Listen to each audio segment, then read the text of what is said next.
Computer assisted instruction की परिभाषाएं देखते हैं, ठीक है। भट्ट एवं शर्मा के द्वारा दी हुई डिफिनीशन है, कंप्यूटर सहायक अनुदेशन को शैक्षिक उद्देश्यों की प्राप्ति की दिशा में विद्यार्थी एवं कंप्यूटर नियंत्रित प्रस्तुतिकरण तथा अनुक्रिया रिकॉर्डिंग उपकरण के मध्य चलने वाली अंतःक्रिया इंटरैक्शन के रूप में समझा जा सकता है, ठीक है।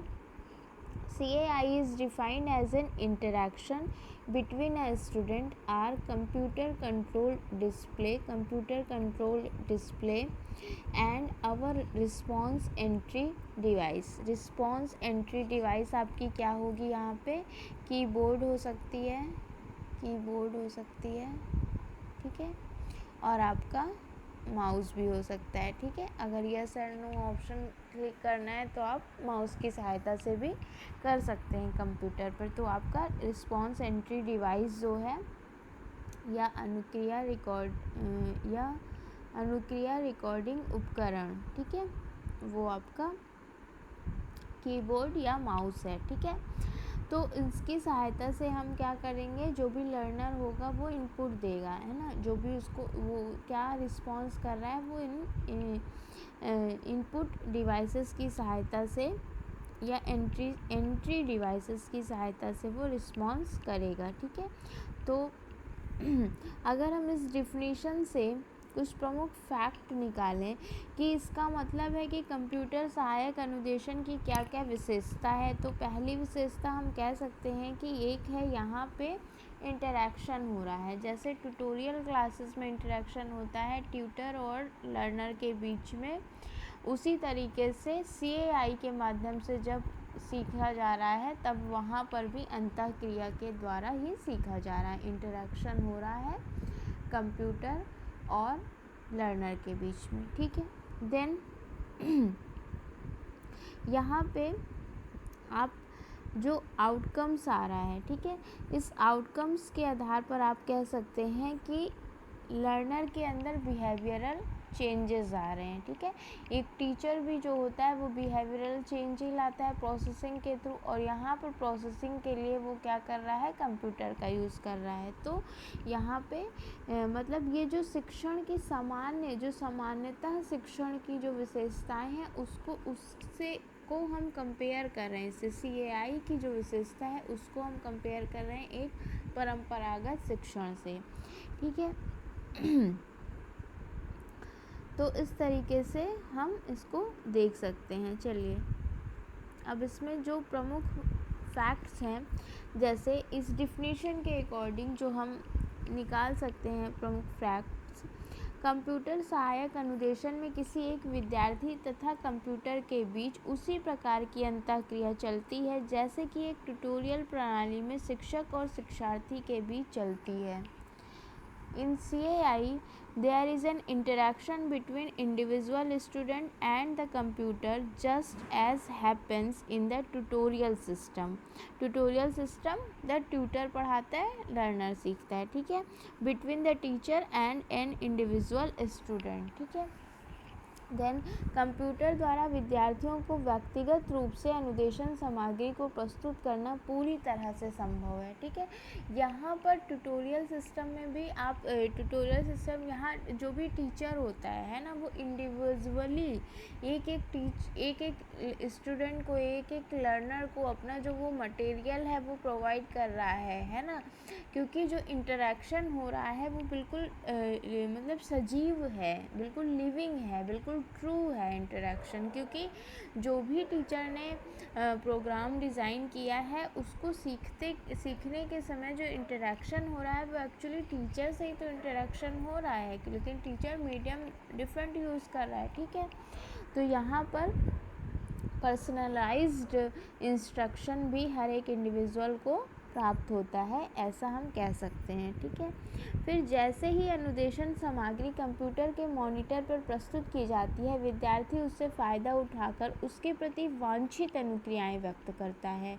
इन अनुक्रियाओं को कंप्यूटर द्वारा भली भांति ग्रहण करके विद्यार्थी को आगे क्या करना है, इस तरह के अनुदेशन प्रदान किए जाते हैं। अर्थात यहाँ पे बिल्कुल सही तरीके से फीडबैक भी दिया जा रहा है। ऐसा नहीं कि टीचर एब्सेंट है जी तो फीडबैक नहीं मिल रहा है ना, लेकिन बल्कि यहाँ पे और बेहतर तरीके से फीडबैक मिलता है। टीचर क्या होता है, टीचर एक साथ बहुत सारे से विद्यार्थियों को रिस्पॉन्स नहीं कर पाता, फीडबैक नहीं दे पाता, पर हम यहाँ पर हर एक इंडिविजुअल को हम इंडिविजुअली मटेरियल भी प्रोवाइड कर रहे हैं। वो अपनी पेस से, अपनी कैलिबर से सीख भी रहा है, अपनी सेल्फ जो उसकी स्वगति है उससे वो सीख भी रहा है, और हम उसकी स्वगति के में उसको सही टाइम पे, उपयुक्त समय पर हम उसको फीडबैक भी दे पा रहे हैं। ठीक है, प्रतिपुष्टि भी प्रदान कर पा रहे हैं। ठीक है, फिर कंप्यूटर और विद्यार्थी के बीच चलने वाली अंतःक्रिया निर्धारित अनुदेशन उद्देश्यों की प्राप्ति में सहायक बनती है। जो हमें आउटकम्स लाने के लिए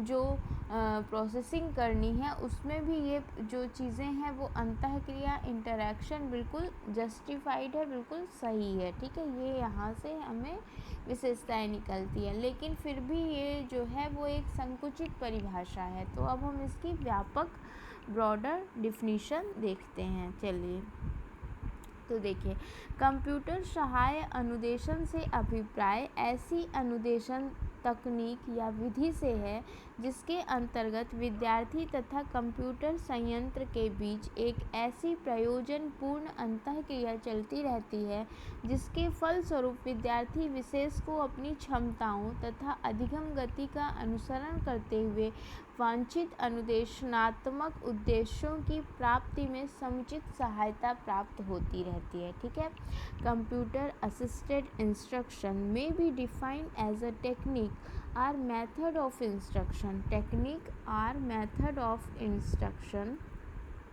technique or method of instruction in which there is a purposeful interaction। ठीक है, ये एक उद्देश्यपूर्ण अंतःक्रिया होती है between a learner and computer device. ठीक है, लर्नर और कंप्यूटर डिवाइस के बीच में इंटरेक्शन जो होता है वो पर्पसफुल होता है। Having useful instructional material, useful instructional material, देखिए यहाँ सॉफ्टवेयर अप्रोच आ गया, हार्डवेयर, कंप्यूटर हार्डवेयर है लेकिन उसमें जो सॉफ्टवेयर है वो सॉफ्टवेयर अप्रोच है। तो useful instructional material as software for helping the individual learner to achieve the desired instructional objectives, जो अपेक्षित व्यवहारिक परिवर्तन लाने हैं उन उद्देश्यों की पूर्ति CAI करता है। ठीक है, विथ हिज ओन पेस, वो अपनी स्वगति से और अपनी स्वयोग्यता से सीखता है। ठीक है, कहाँ पर रुकना है, कहाँ पर उसे विराम लेना है। हम क्या, जब क्लास में टीचर पढ़ा रहा होता है तो आप बीच में स्टॉप नहीं ले सकते हो ना। अगर आप स्टॉप लोगे तो टीचर आपको ऑब्जर्व करेगा, वो आपको तुरंत टोक देगा, है ना। लेकिन जब आप इस तरीके से सेल्फ लर्निंग कर रहे हो CAI के मीडियम का यूज़ करके, तो आप अपनी स्वगति से सीखते हो, और आपको जहाँ पे मतलब जितना टाइम के लिए सीखना है आप उतने टाइम के लिए सीख सकते हो और फिर से आप रीस्टार्ट कर सकते हो, है ना। तो मतलब ये एक तरीके से काफ़ी आपको फ्लेक्सिबिलिटी प्रोवाइड कर रहा है लर्निंग में, है ना। मतलब ज़रूरी नहीं है कि क्लास के टाइम जब टीचर पढ़ाता है तो उस टाइम पे हर एक उतना एक्टिव हो पाता है और पार्टिसिपेट कर पाता है और देन सीख पाता है, ऐसा कोई ज़रूरी नहीं है ना। तो CAI क्या है, CAI जब आपको सीखना है उस टाइम पे आपको वो सिखाने के लिए रेडी है, उस टाइम पे वो आपको से इंटरेक्शन के लिए रेडी है, उस टाइम पे वो आपको फीडबैक देने के लिए रेडी है। तो ये भाई अपेक्षाकृत अगर देखें तो टीचर और CAI, है ना। तो टीचर और CAI में देखें तो CAI जो है मोर फ्लेक्सिबल है। ठीक है, फिर भी टीचर की अपनी क्वालिटीज़ हैं, और आप जैसे जानते हैं टीचर ने ही तो इन चीज़ों को डिज़ाइन किया है ना। और डिज़ाइन करने के लिए उसके पास मतलब टीचर को जब तक हर चीज़ की नॉलेज नहीं होगी तो कैसे इन चीज़ों को डिज़ाइन कर सकता है। तो ये मशीन्स के द्वारा जो सिखाने का काम कर रहा है वो एक्चुअली टीचर ही कर रहा है, लेकिन यहाँ पे आपको वो मोर फ्लेक्सिबिलिटी प्रोवाइड कर रहा है। अब जैसे ये लेक्चर है, ठीक है, रिकॉर्डेड लेक्चर है, ये आपके पास जाएगा, आप अभी क्लास के टाइम भी इसको सुन सकते हैं, फिर आप इसके बाद भी जब आपके पास टाइम है या आपको कहीं कन्फ्यूज़न हो रहा है, कोई डाउट क्रिएट हो रहा है, तभी भी आप इसको देख सकते हैं, सुन सकते हैं, समझ सकते हैं, है ना। तो यहाँ पे फीडबैक आपको नहीं मिलेगा, है ना, क्योंकि आप जब पूछोगे तब मैं आपको रिस्पॉन्स करूँगी, वो फीडबैक आपको मिलेगा, लेकिन फिर भी आप सीख सकते हो, है ना, क्योंकि आप उसको देख रहे हो। हमने देखा था ना कि CAI जो है कि किन किन मतलब मीडियम वैसे किन किन चीज़ों का यूज़ करता है, तो ऑडियो, वीडियो, टेक्स्ट, ये सभी ग्राफिक्स, ये सभी हमने देखे थे ना। तो ये वीडियो लेक्चर है, तो वीडियो का भी इस तरीके से यूज़ कर सकता है। चलिए ठीक है।